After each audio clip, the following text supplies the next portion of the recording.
The most important thing at play was the seasoning, the experience of Ngannou, and I touched on that, where he'd been there now. He knew what it felt like to be on that stage, to fight for the heavyweight championship of the world, to feel that, to feel what it does to your body, what it does to your mind. You got to feel it. You got to be in that environment. You got to breathe that air.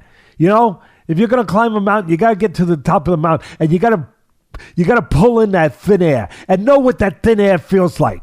Because it feels different. It can make you dizzy. And you got to be ready for that. You can't panic when it comes. And he got a chance because that thin air made him a little dizzy the first time, where he showed all the heart in the world. He got dominated that first time 3 years ago. But my God, he showed a great chin, an iron chin. I haven't seen too many chins like Ngannou has. He showed an iron chin, and he showed a great heart. He was tired after the first round. He was tired after the first round in that first fight. I don't know if he was in the best of shape. He was definitely in better shape this time, but I don't think it was just that he didn't do his work to be in shape, cardiovascular and every other way in that first fight. I think it was also a combination of what I said, breathing the thin air, that can affect you. It can affect you physically. It affects you mentally. What affects you mentally affects you physically. It does. And it can burn you up. It can tire you out. And I think just being in that air, that moment, not being used to it the first time, he burnt up a little too fast. He came out too hot, too fast, too out of control, and I think it affected him. It affected him mentally, it affected him physically in that fight. And he showed unbelievable heart to get through that fight and lose a decision. That's what I saw. And I think it counts for some because I've been in the freaking fight business 45 years. That's what I was looking at.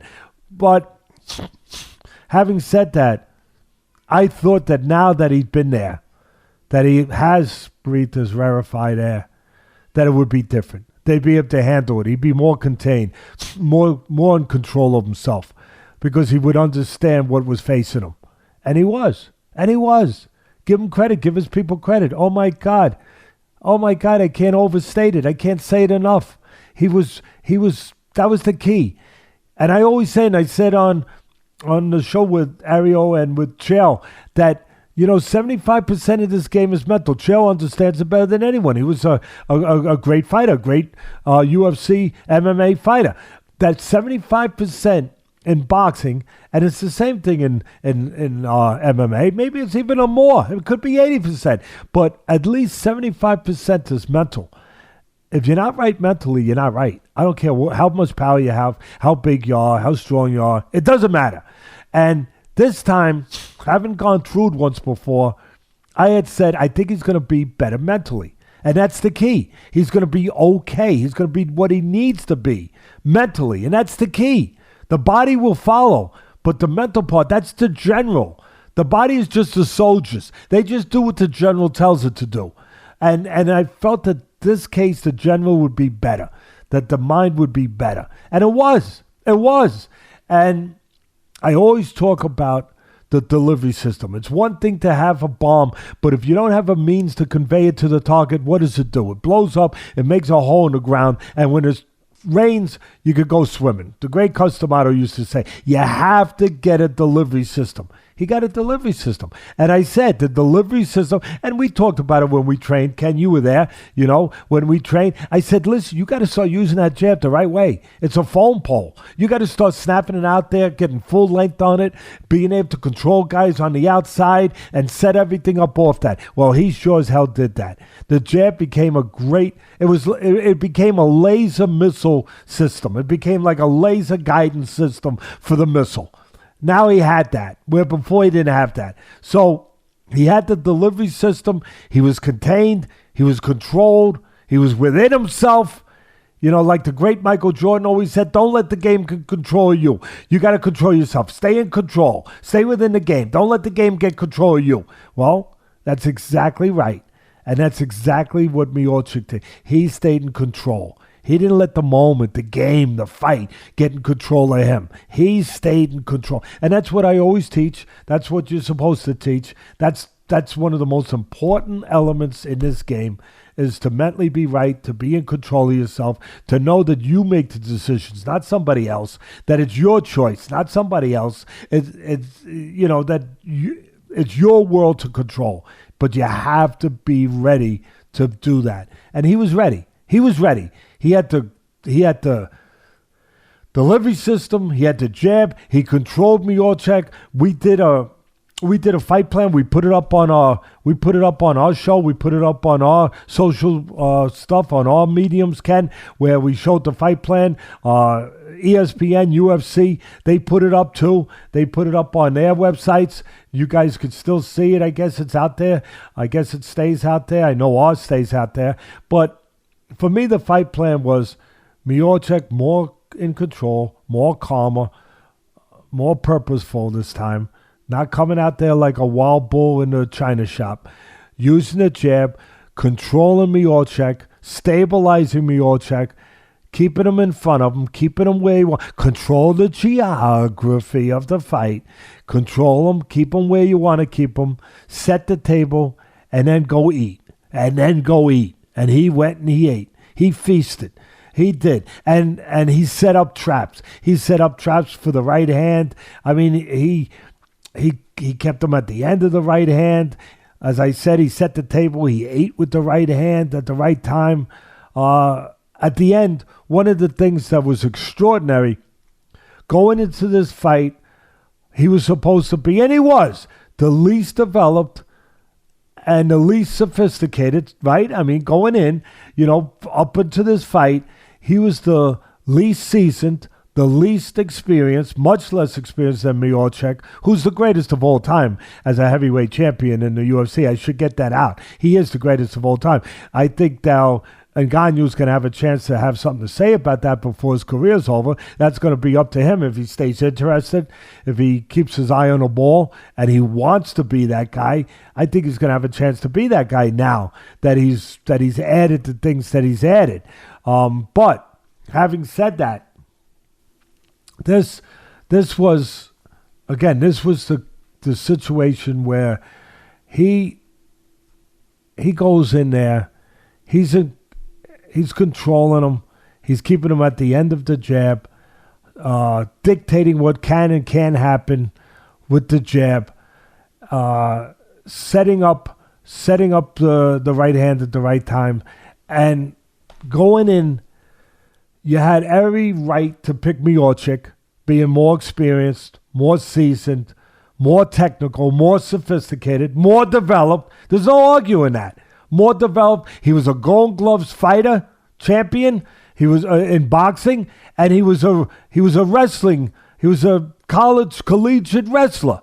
So he had the edge in development, in technique, in all those areas, all of them, and Miocic, and here's the most astounding part. At the end, the less experienced, the less developed, the less sophisticated guy, right? Supposedly, although he caught up fast. How does he end the fight, Ken? With a sophisticated punch, with a counter left hook. That's beautiful. That's beautiful. That's beautiful. I mean, that's what good fighters do. I mean, he for the people that can see this, I'm going to show it to you. I mean, he stepped back a little bit, bang! He throws he stepped back, he set a trap, bang! He throws a counter left hook. I mean, again, you don't see crude, rough around the edges guys do that. You don't. And before, Ngannou was crude and rough around the edges. There's no denying that. There's no denying it if you're going to tell the truth. But not Saturday night. Not Saturday night. He had improved in leaps and bounds incredibly.